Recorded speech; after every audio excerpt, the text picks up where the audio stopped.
Lecture 2. Circumscription of the topic. Most books on the philosophy of religion try to begin with a precise definition of what its essence consists of. Some of these would-be definitions may possibly come before us in later portions of this course, and I shall not be pedantic enough to enumerate any of them to you now. Meanwhile, the very fact that they are so many and so different from one another is enough to prove that the word religion cannot stand for any single principle or essence, but is rather a collective name. The theorizing mind tends always to the oversimplification of its materials. This is the root of all that absolutism and one-sided dogmatism by which both philosophy and religion have been infested. Let us not fall immediately into a one-sided view of our subject, but let us rather admit freely at the outset that we may very likely find no one essence, but many characters which may alternately be equally important in religion. If we should inquire for the essence of government, for example, one man might tell us it was authority, another submission, another police, another an army, another an assembly, another a system of laws. Yet all the while it would be true that no concrete government can exist without all these things, one of which is more important at one moment and others at another. The man who knows governments most completely is he who troubles himself least about a definition which shall give their essence. Enjoying an intimate acquaintance with all their particularities in turn, he would naturally regard an abstract conception in which these were unified as a thing more misleading than enlightening. And why may not religion be a conception equally complex? 9. Consider also the religious sentiment which we see referred to in so many books, as if it were a single sort of mental entity. In the psychologies and in the philosophies of religion, we find the authors attempting to specify just what entity it is. One man allies it to the feeling of dependence, one makes it a derivative from fear, others connect it with the sexual life, others still identify it with the feeling of the infinite, and so on. Such different ways of conceiving it ought of themselves to arouse doubt as to whether it possibly can be one specific thing. And the moment we are willing to treat the term religious sentiment as a collective name for the many sentiments which religious objects may arouse in alternation, we see that it probably contains nothing whatever of a psychologically specific nature. There is religious fear, religious love, religious awe, religious joy, and so forth. But religious love is only man's natural emotion of love directed to a religious object. Religious fear is only the ordinary fear of commerce, so to speak, the common quaking of the human breast, in so far as the notion of divine retribution may arouse it. Religious awe is the same organic thrill which we feel in a forest at twilight, or in a mountain gorge. Only this time it comes over us at the thought of our supernatural relations, and similarly of all the various sentiments which may be called into play in the lives of religious persons, as concrete states of mind, made up of a feeling + a specific sort of object. Religious emotions, of course, are psychic entities distinguishable from other concrete emotions. But there is no ground for assuming a simple abstract religious emotion to exist as a distinct elementary mental affection by itself, present in every religious experience without exception. As there thus seems to be no one elementary religious emotion, but only a common storehouse of emotions upon which religious objects may draw. So, there might conceivably also prove to be no one specific and essential kind of religious object, and no one specific and essential kind of religious act. The field of religion being as wide as this, it is manifestly impossible that I should pretend to cover it. My lectures must be limited to a fraction of the subject.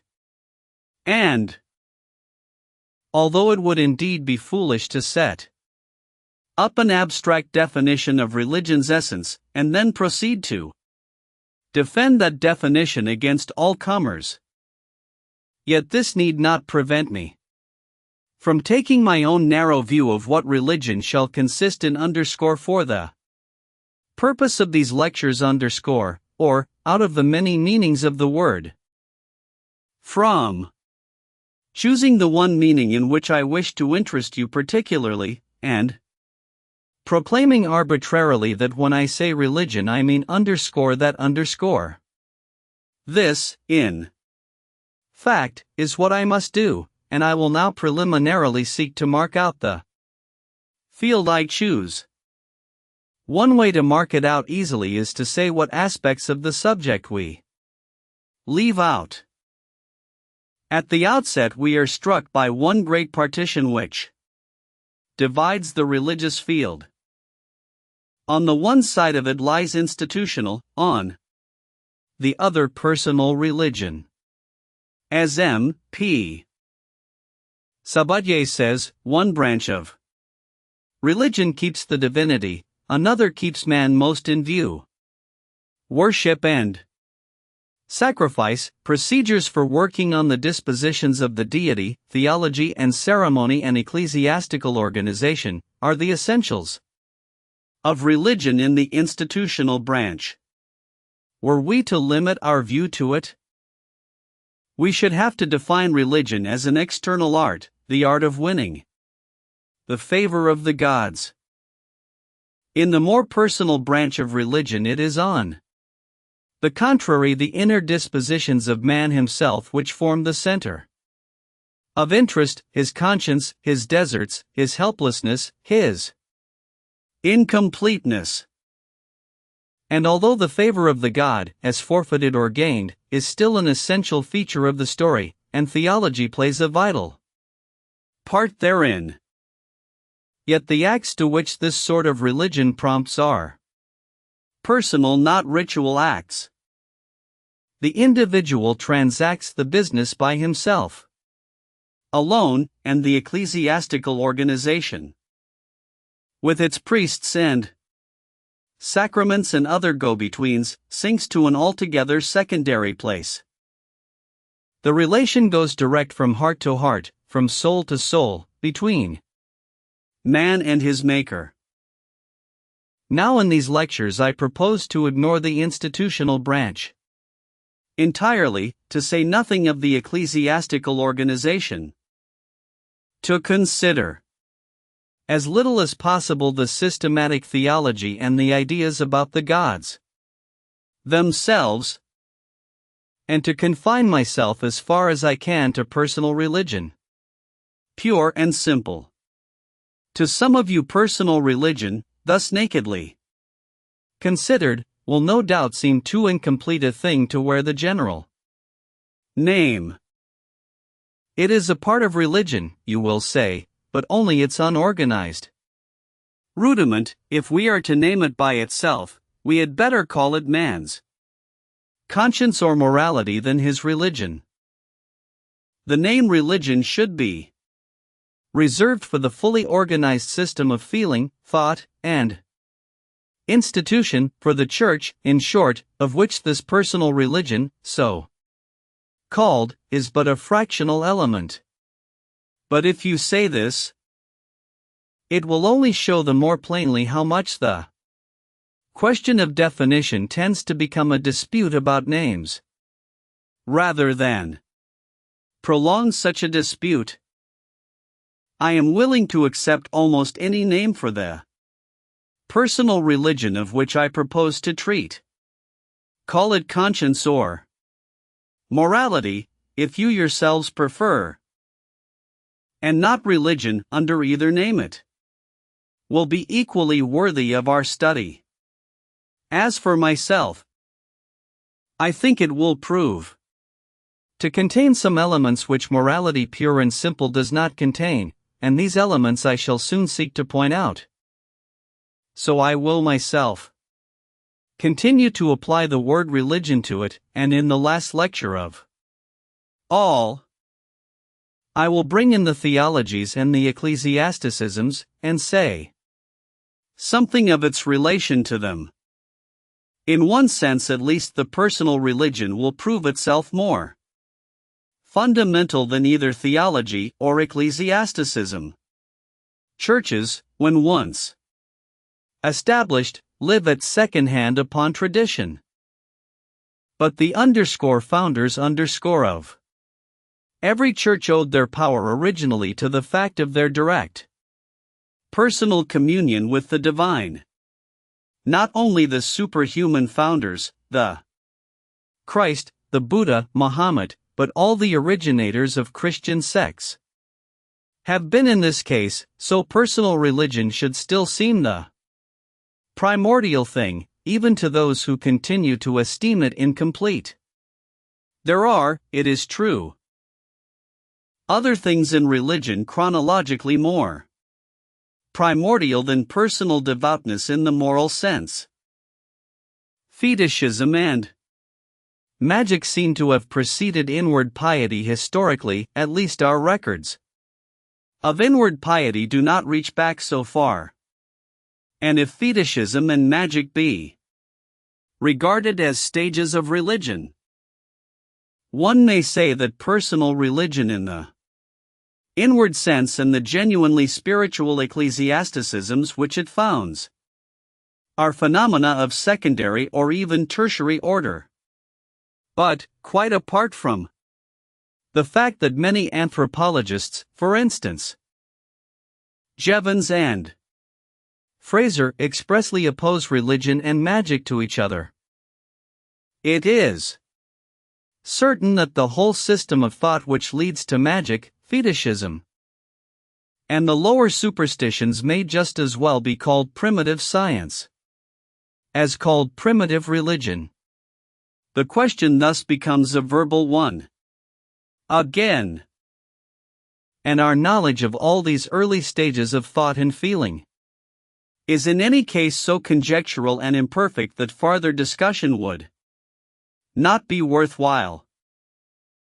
Religion, therefore, as I now ask you arbitrarily to take it, shall mean for us underscore the feelings, acts, and experiences of individual men in their solitude, so far as they apprehend themselves to stand in relation to whatever they may consider the divine underscore, since the relation may be either moral, physical, or ritual. It is evident that out of religion in the sense in which we take it, theologies, philosophies, and ecclesiastical organizations may secondarily grow. In these lectures, however, as I have already said, the immediate personal experiences will amply fill our time, and we shall hardly consider theology or ecclesiasticism at all. We escape much controversial matter by this arbitrary definition of our field. But, still, a chance of controversy comes up over the word divine. If we take it in the definition in too narrow a sense, there are systems of thought which the world usually calls religious, and yet which do not positively assume a God. Buddhism is in this case. Popularly, of course, the Buddha himself stands in place of a god, but in strictness the Buddhistic system is atheistic. Modern transcendental idealism, Emersonianism, for instance, also seems to let God evaporate into abstract Ideality. Not a deity underscoring concreto underscore, not a superhuman person, but the immanent divinity in things. The essentially spiritual structure of the universe is the object of the transcendentalist cult. In that address to the graduating class at Divinity College in 1838, which made Emerson famous, the frank expression of this worship of mere abstract laws was what made the scandal of the performance. These laws, said the speaker, execute themselves. They are out of time, out of space, and not subject to circumstance. Thus, in the soul of man there is a justice whose retributions are instant and entire. He who does a good deed is instantly ennobled. He who does a mean deed is by the action itself contracted. He who puts off impurity thereby puts on purity. If a man is at heart just, then in so far as he God, the safety of God, the immortality of God, the majesty of God, do enter into that man with justice. If a man dissemble, deceive, he deceives himself, and goes out of acquaintance with his own being. Character is always known. Thefts never enrich, alms never impoverish, murder will speak out of stone walls. The least admixture of a lie, for example, the taint of vanity, any attempt to make a good impression, a favorable appearance, will instantly vitiate the effect. But speak the truth, and all things alive or brute are vouchers. And the very roots of the grass underground there do seem to stir and move to bear your witness. For all things proceed out of the same Spirit, which is differently named love, justice, temperance, in its different applications. Just as the ocean receives different names on the several shores which it washes, in so far as he rose from these ends, a man bereaves himself of power, of auxiliaries. His being shrinks. He becomes less and less, a mote, a point, until absolute badness is absolute death. The perception of this law awakens in the mind a sentiment which we call the religious sentiment, and which makes our highest happiness. Wonderful is its power to charm and to command. It is a mountain air. It is the embalmer of the world. It makes the sky and the hills sublime, and the silent song of the stars is it.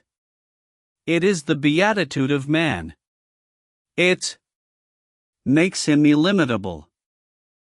When he says I ought, when love warns him, when he chooses, warned from on high, the good and great deed, then, deep melodies wander through his soul from supreme wisdom. Then he can worship, and be enlarged by his worship, for he can never go behind this sentiment. All the expressions of this sentiment are sacred and permanent in proportion to their purity. They affect us more than all other compositions.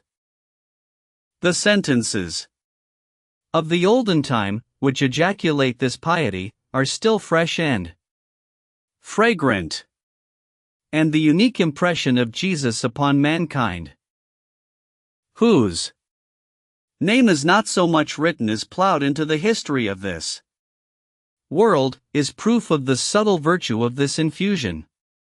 10. Such is the Emersonian religion. The universe has a divine soul of order, which soul is moral, being also the soul within the soul of man. But whether this soul of the universe be a mere quality like the eyes' brilliancy or the skin's softness, or whether it be a self-conscious life, like the eyes seeing or the skin's feeling, is a decision that never unmistakably appears in Emerson's pages.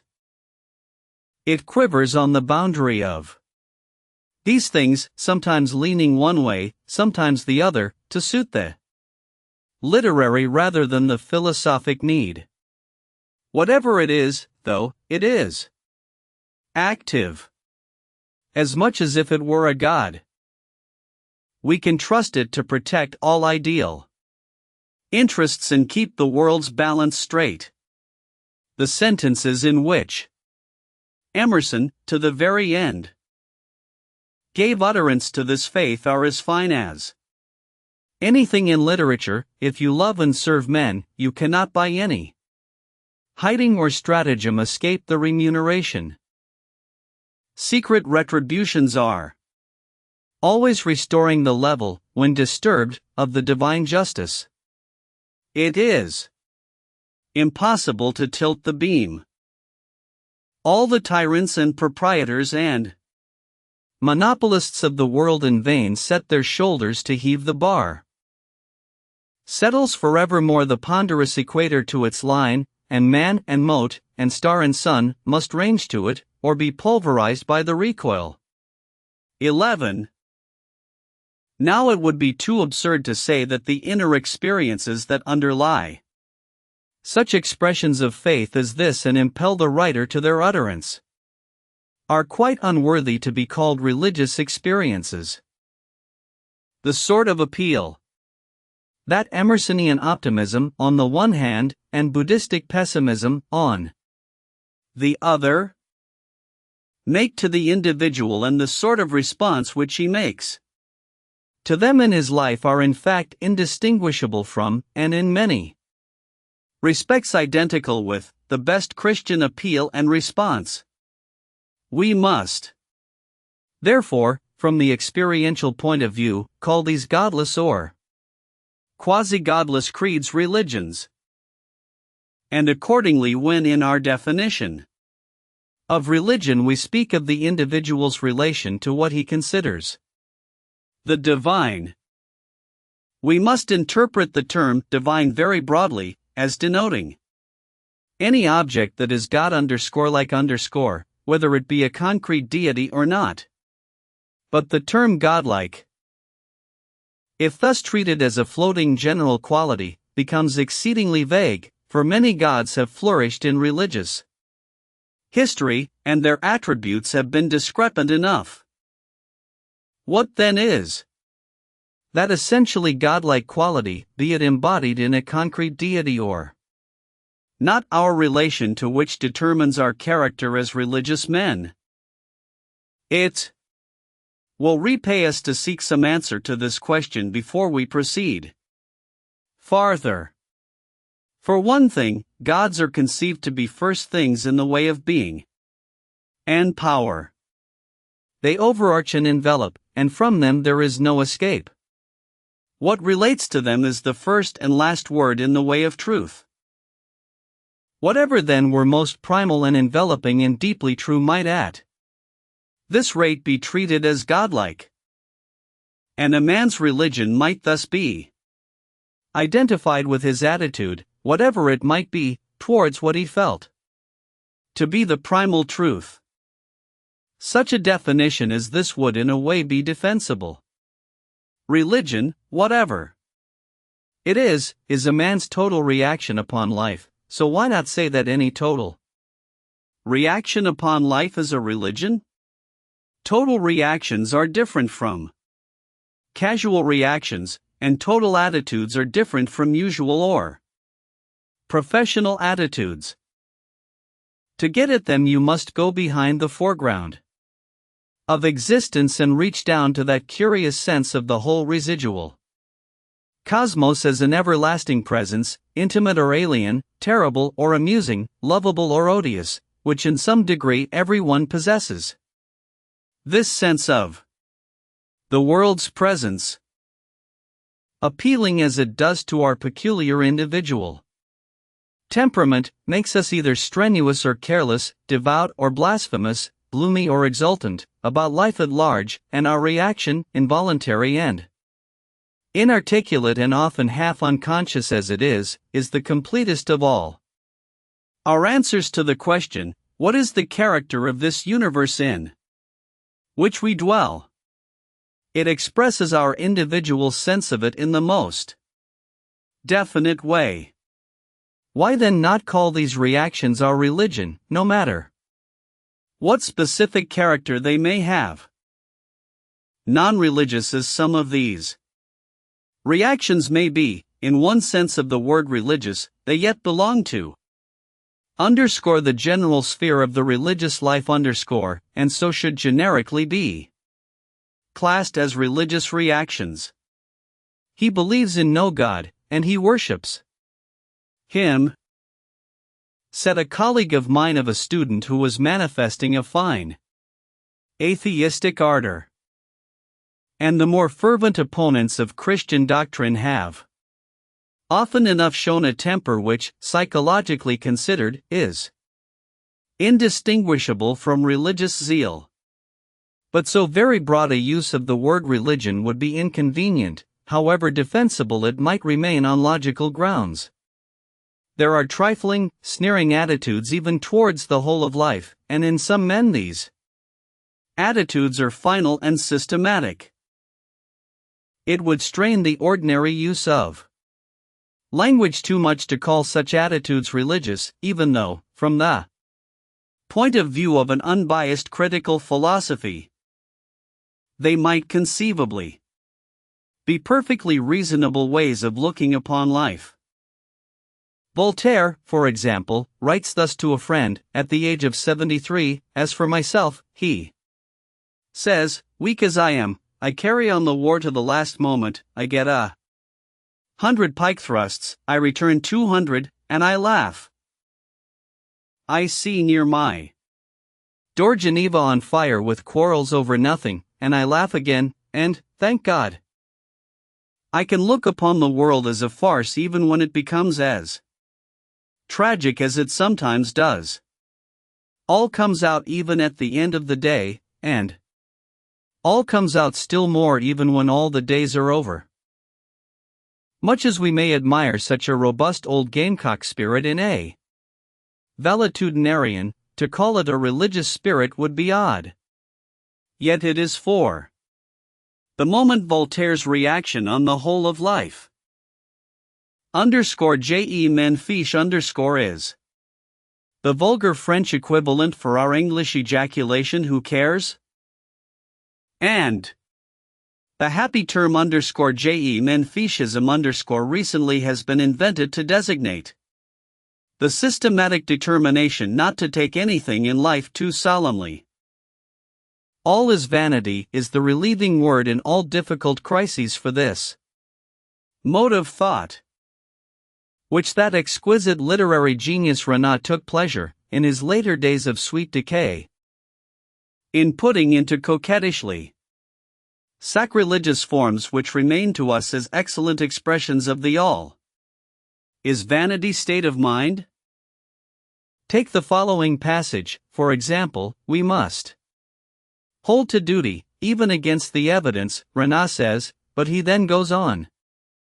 "There are many chances that the world may be nothing but a fairy pantomime of which no God has care. We must therefore arrange ourselves so that on neither hypothesis we shall be completely wrong. We must listen to the superior voices, but in such a way that if the second hypothesis were true we should not have been too completely duped. If in effect the world be not a serious thing, it is the dogmatic people who will be the shallow ones, and the worldly minded whom the theologians now call frivolous will be those who are really wise. You trump paratus then be ready for anything that perhaps is wisdom. Give ourselves up, according to the hour, to confidence, to skepticism, to optimism, to irony. And we may be sure that at certain moments at least we shall be with the Truth. Good humor is a philosophic state of mind. It seems to say to nature that we take her no more seriously than she takes us. I maintain that one should always talk of philosophy with a smile. We owe it to the eternal to be virtuous. But we have the right to add to this tribute our irony as a sort of personal reprisal. In this way we return to the right quarter just for jest, we play the trick that has been played on us. St. Augustine's phrase, Lord, if we are deceived, it is by the underscore, remains a fine one, well suited to our modern feeling. Only we wish the eternal to know that if we accept the fraud, we accept it knowingly and willingly. We are resigned in advance to losing the interest on our investments of virtue. But we wish not to appear ridiculous by having counted on them too securely. 12. Surely all the usual associations of the word religion would have to be stripped away if such a systematic party of irony were also to be denoted by the name. For common men religion, whatever more special meanings it may have, signifies always a serious state of mind. If any one phrase could gather its universal message, that phrase would be, all is not vanity in this universe, whatever the appearances may suggest. If it can stop anything, religion as commonly apprehended can stop just such chaffing talk as Rena's. It favors gravity, not pertness, it says. Hush to all vain chatter and smart wit. But if hostile to light irony, religion is equally hostile to heavy grumbling and complaint. The world appears tragic enough in some religions, but the tragedy is realized as purging, and a way of deliverance is held to exist. We shall see enough of the religious melancholy in a future lecture, but melancholy, according to our ordinary use of language, forfeits all title to be called religious when, in Marcus Aurelius's racy words, the sufferer simply lies kicking and screaming, after the fashion of a sacrificed pig. The mood of a Schopenhauer or a Nietzsche. And in a less degree one may sometimes say the same of our own sad Carlyle, though often an ennobling sadness is almost as often only peevishness running away with the bit between its teeth. The sallies of the two German authors remind one, half the time, of the sick shriekings of two dying rats. They lack the purgatorial note which religious sadness gives forth. There must be something solemn, serious, and tender about any attitude which we denominate religious. If glad, it must not grin or snicker; if sad, it must not scream or curse. It is precisely as being solemn experiences that I wish to interest you in religious experiences. So I propose, arbitrarily again, if you please, to narrow our definition once more by saying that the word divine, as employed therein, shall mean for us not merely the primal and enveloping and real. For that meaning, if taken without restriction, might well prove too broad. The divine shall mean for us only such a primal reality as the individual feels impelled to respond to solemnly and gravely, and neither by a curse nor a jest. But solemnity, and gravity, and all such emotional attributes, admit of various shades, and, do what we will with our defining, the truth must at Last, be confronted that we are dealing with a field of experience where there is not a single conception that can be sharply drawn. The pretension, under such conditions, to be rigorously scientific or exact in our terms would only stamp us as lacking in understanding of our task. Things are more or less divine, states of mind are more or less religious, reactions are more or less total, but the boundaries are always misty, and it is everywhere a question of amount and degree. Nevertheless, at their extreme of development, there can never be any question as to what experiences are religious. The divinity of the object and the solemnity of the reaction are too well marked for doubt. Hesitation as to whether a state of mind is religious or irreligious, or moral or philosophical, is only likely to arise when the state of mind is weakly characterized, but in that case it will be hardly worthy of our study at all.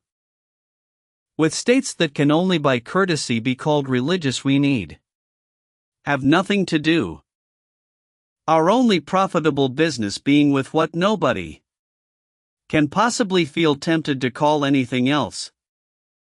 I said in my former lecture that we learn most about a thing when we view it under a microscope, as it were, or in its most exaggerated form.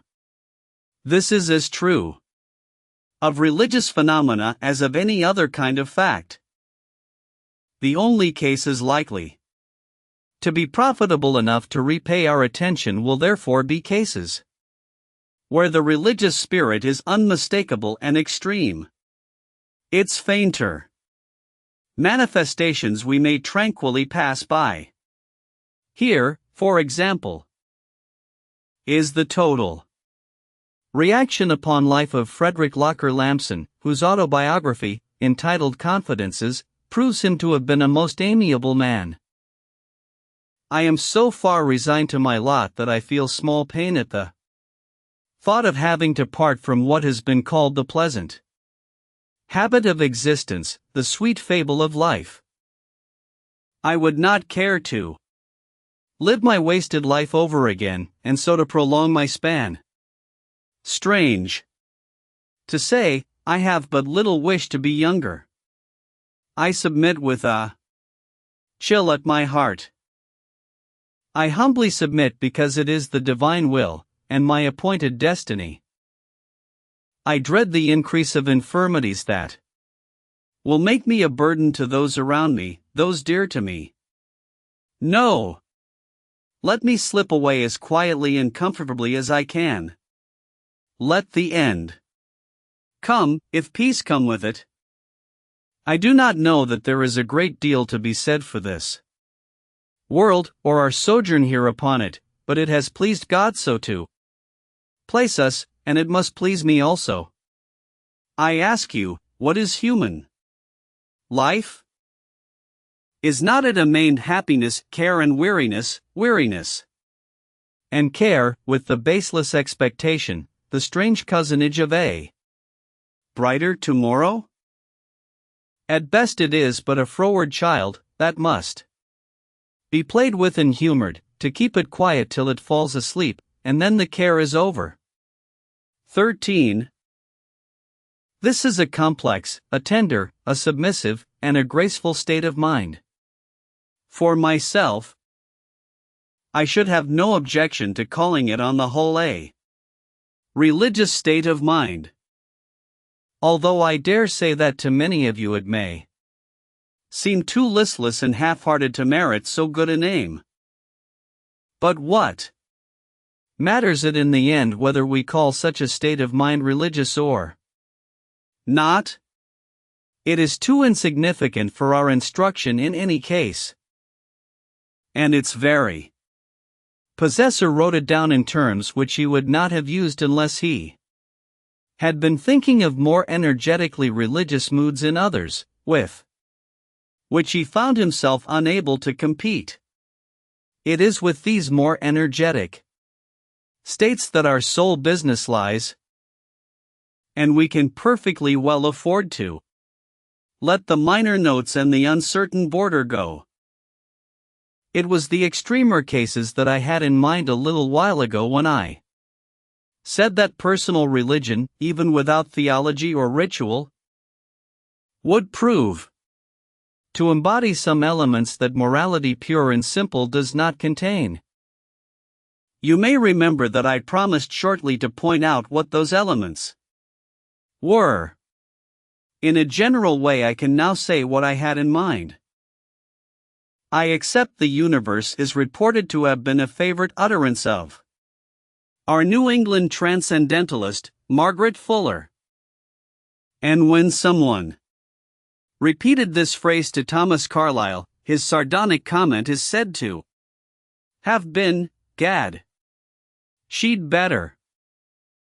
At bottom, the whole concern of both morality and religion is with the manner of our acceptance of the universe.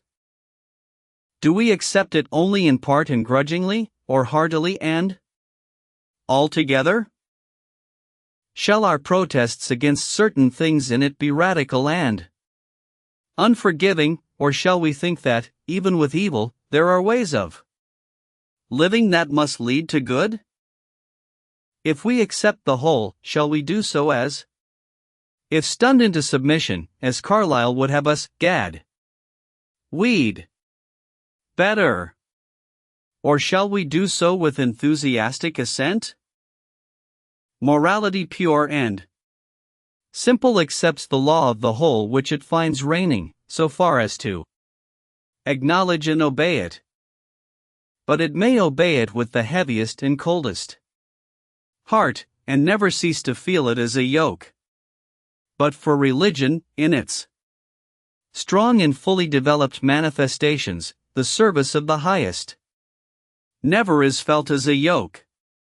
Dull submission is left far behind, and a mood of welcome, which may fill any place on the scale between cheerful serenity and enthusiastic gladness, has taken its place.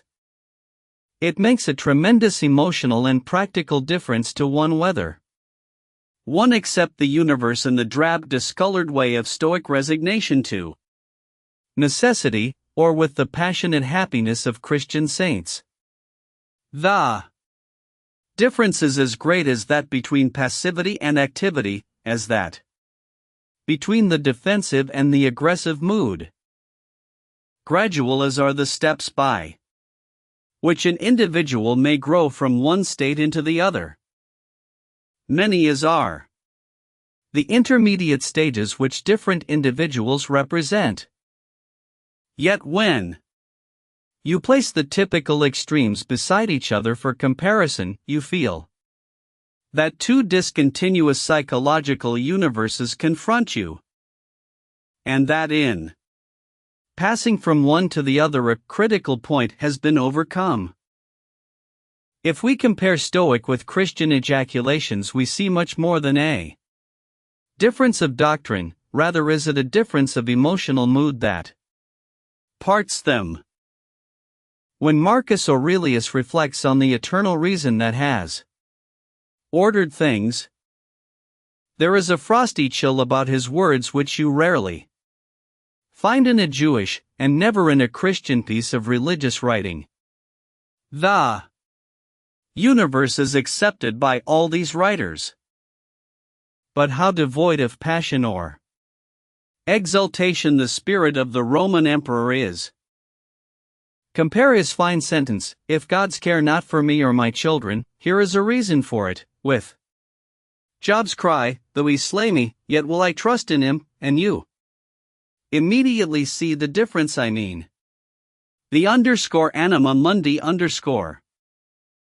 To whose disposal of his own personal destiny the Stoic consents, is there to be respected and submitted to, but the Christian God is there to be loved.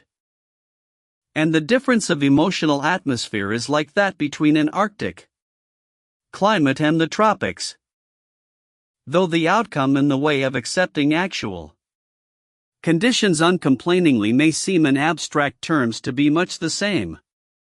It is a man's duty, says Marcus Aurelius, to comfort himself and wait for the natural dissolution, and not to be vexed, but to find refreshment solely in these thoughts, first that nothing will happen to me which is not conformable to the nature of the universe, and secondly that I need do nothing contrary to the God and deity within me, for there is no man who can compel me to transgress. 14. He is an abscess on the universe who withdraws and separates himself from the reason of our common nature, through being displeased with the things which happen. For the same nature produces these, and has produced thee too. And so accept everything which happens, even if it seem disagreeable, because it leads to this, the health of the universe, and to the prosperity and felicity of Zeus. For he would not have brought on any man what he has brought, if it were not useful for the whole. The integrity of the whole is mutilated if thou cuttest off anything. And thou dost cut off, as far as it is in thy power, when thou art dissatisfied, and in a manner treest to put anything out of the way. 15. Compare now this mood with that of the old Christian author of the Theologia Germanica. Where men are enlightened with the true light, they renounce all desire and choice, and commit and commend themselves in all things to the eternal goodness, so that every enlightened man could say, I would fain be to the eternal goodness what his own hand is to a man.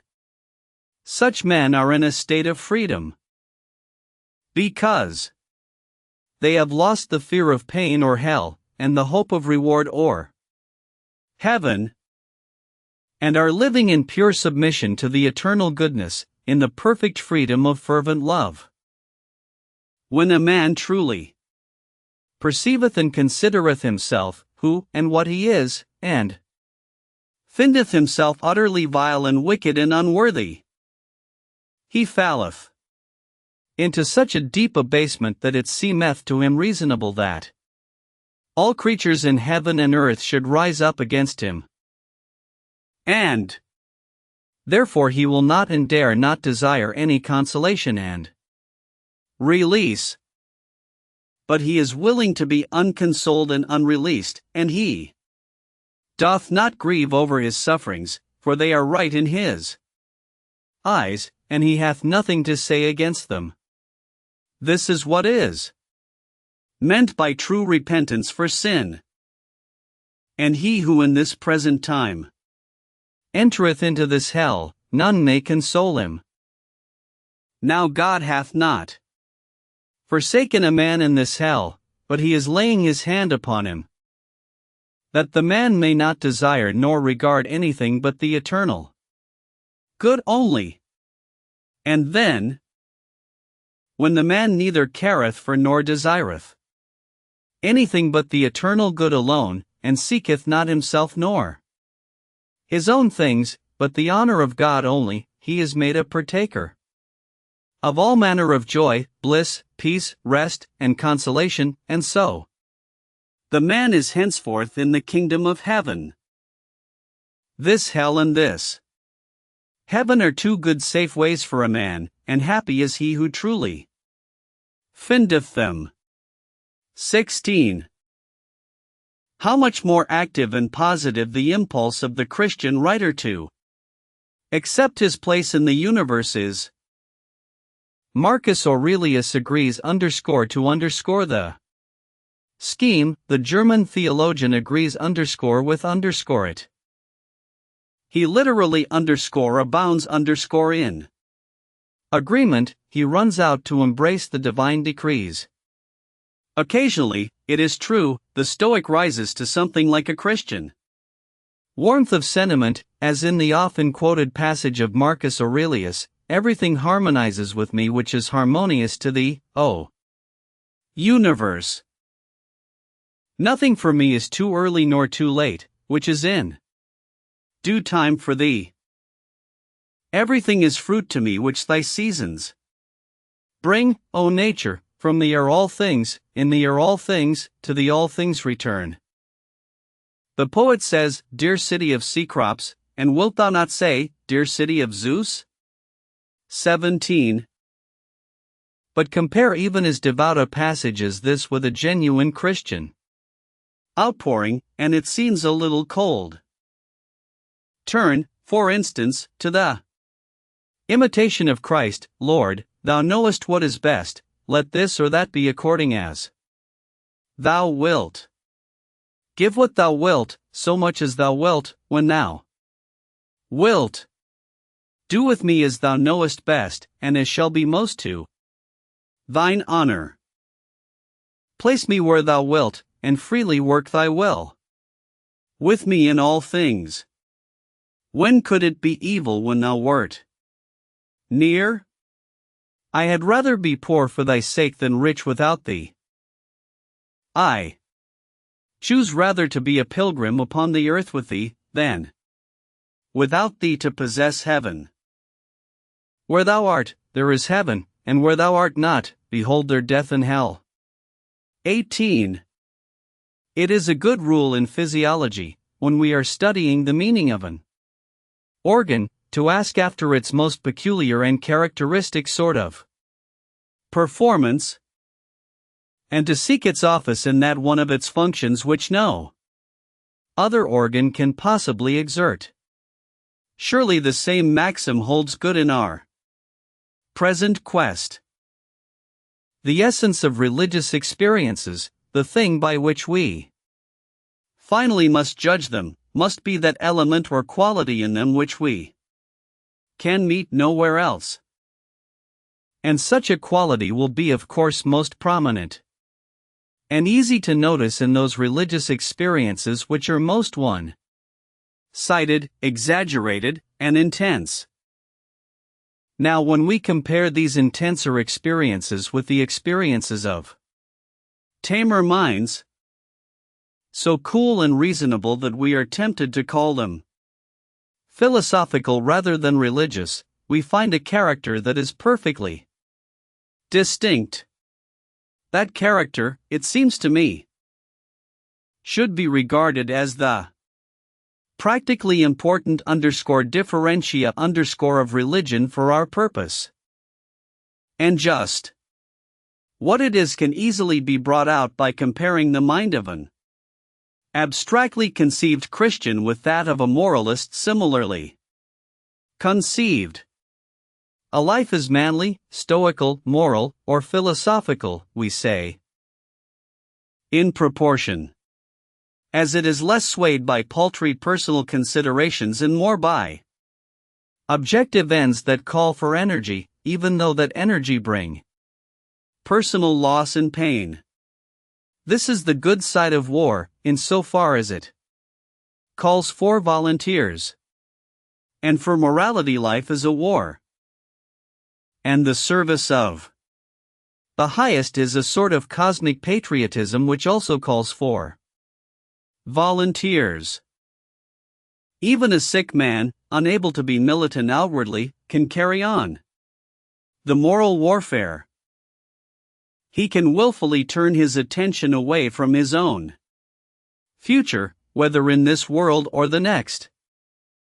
He can train himself to indifference to his present drawbacks and immerse himself in whatever objective interests still remain accessible. He can follow public news and sympathize with other people's affairs. He can cultivate cheerful manners and be silent about his miseries. He can contemplate whatever ideal aspects of existence his philosophy is able to present to him, and practice whatever duties, such as patience, resignation, trust, his ethical system requires.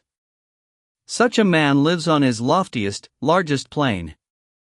He is a high-hearted freeman and no pining slave.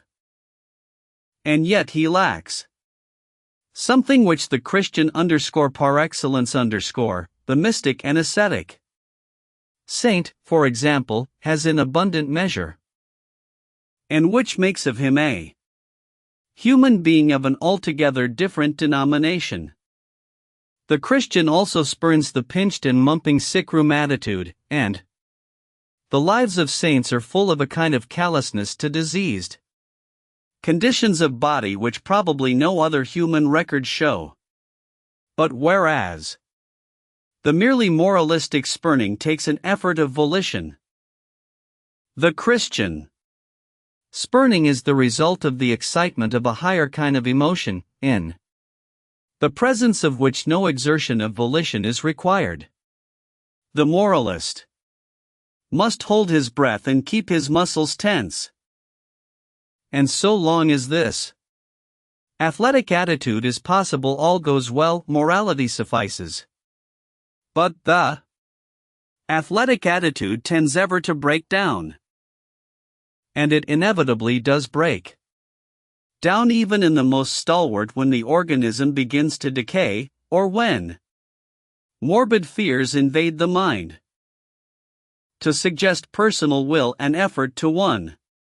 All sicklied o'er with the sense of irremediable impotence is to suggest the most impossible of things. What he craves is to be consoled in his very powerlessness, to feel that the spirit of the universe recognizes and secures him, all decaying and failing as he is. Well, we are all such helpless failures in the last resort. The sanest and best of us are of one clay with lunatics and prison inmates, and death finally runs the robustest of us down. And whenever we feel this, such a sense of the vanity and provisionality of our voluntary career comes over us that all our morality appears but as a plaster hiding a sore it can never cure. And all our well-doing is the hollowest substitute for that being that our lives ought to be grounded in, but, alas, are not. And here religion comes to our rescue and takes our fate into her hands. There is a state of mind, known to religious men, but to no others, in which the will to assert ourselves and hold our own has been displaced by a willingness to close our mouths and be as nothing in the floods and waterspouts of God. In this state of mind, what we most dreaded has become the habitation of our safety, and the hour of our moral death has turned into our spiritual birthday. The time for tension in our soul is over, and that of happy relaxation, of calm deep breathing, of an eternal present, with no discordant future to be anxious about, has arrived. Fear is not held in abeyance as it is by mere morality, it is positively expunged and washed away. We shall see abundant examples of this happy state of mind in later lectures of this course. We shall see how infinitely passionate a thing religion at its highest flights can be. Like love, like wrath, like hope, ambition, jealousy, like every other instinctive eagerness and impulse, it adds to life an enchantment which is not rationally or logically deducible from anything else.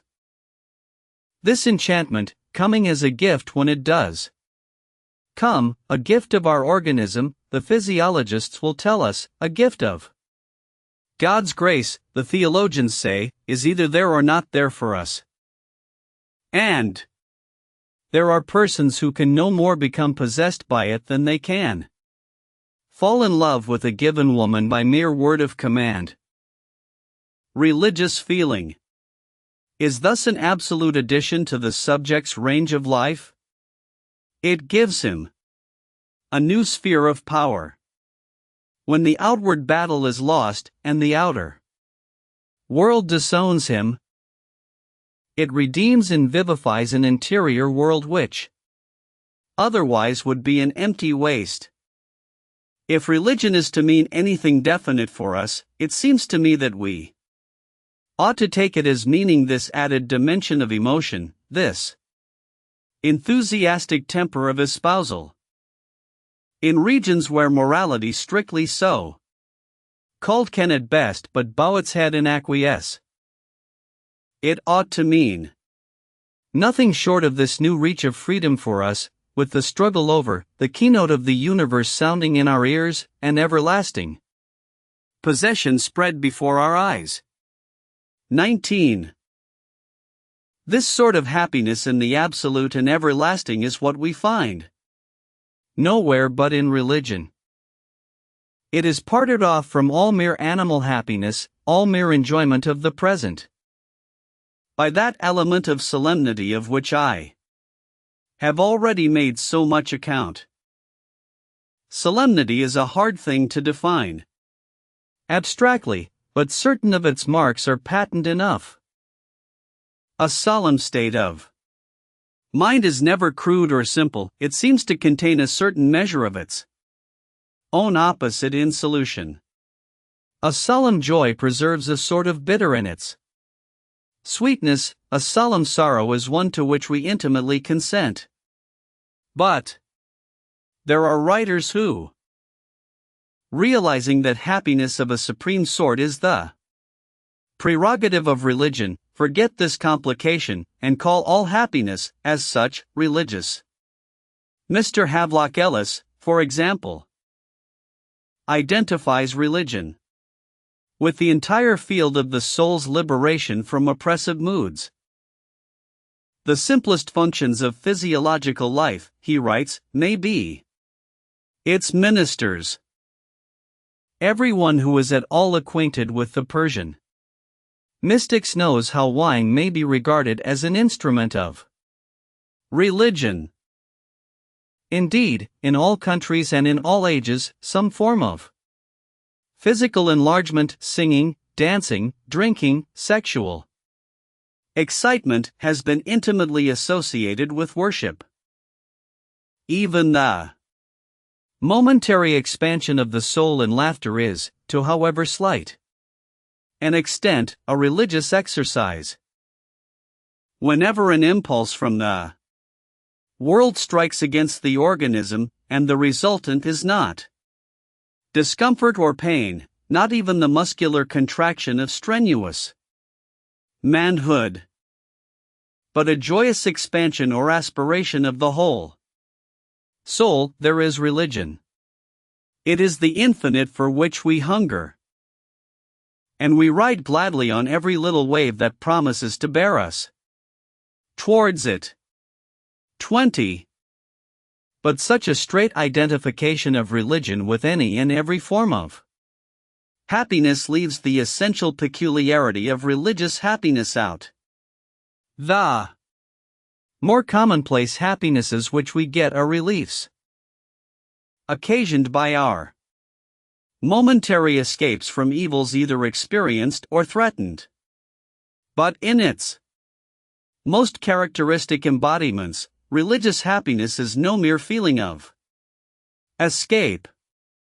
It cares no longer to escape. It consents to the evil outwardly as a form of sacrifice, inwardly it knows it to be permanently overcome. If you ask how religion thus falls on the thorns and faces death, and in the very act annuls annihilation, I cannot explain the matter, for it is religion's secret. And to understand it you must yourself have been a religious man of the extremer type.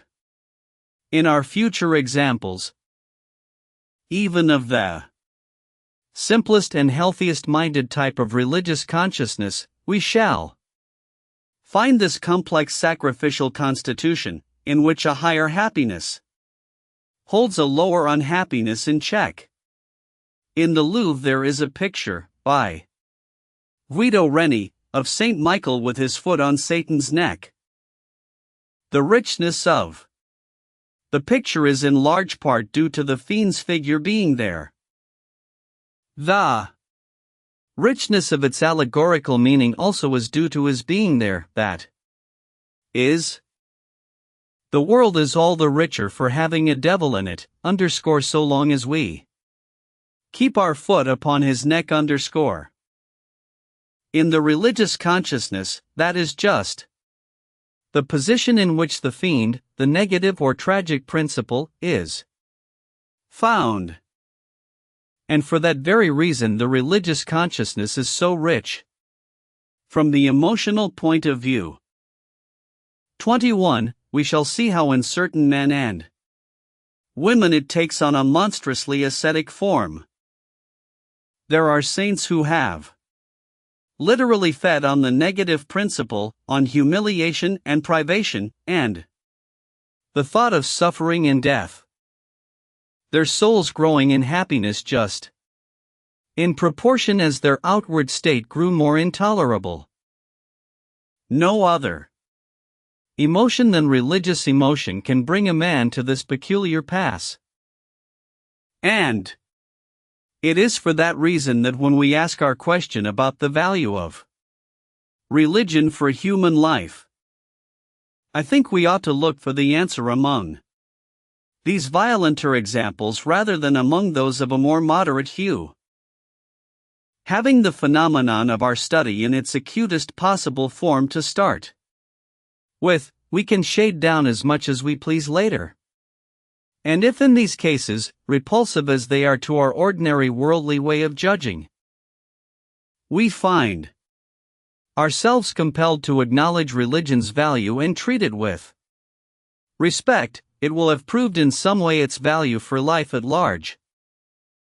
By subtracting and toning down extravagances, we may thereupon proceed to trace the boundaries of its legitimate sway. To be sure, it makes our task difficult to have to deal so much with eccentricities and extremes. How can religion on the whole be the most important of all human functions, you may ask? If every several manifestation of it in turn have to be corrected and sobered down and pruned away? Such a thesis seems a paradox impossible to sustain reasonably.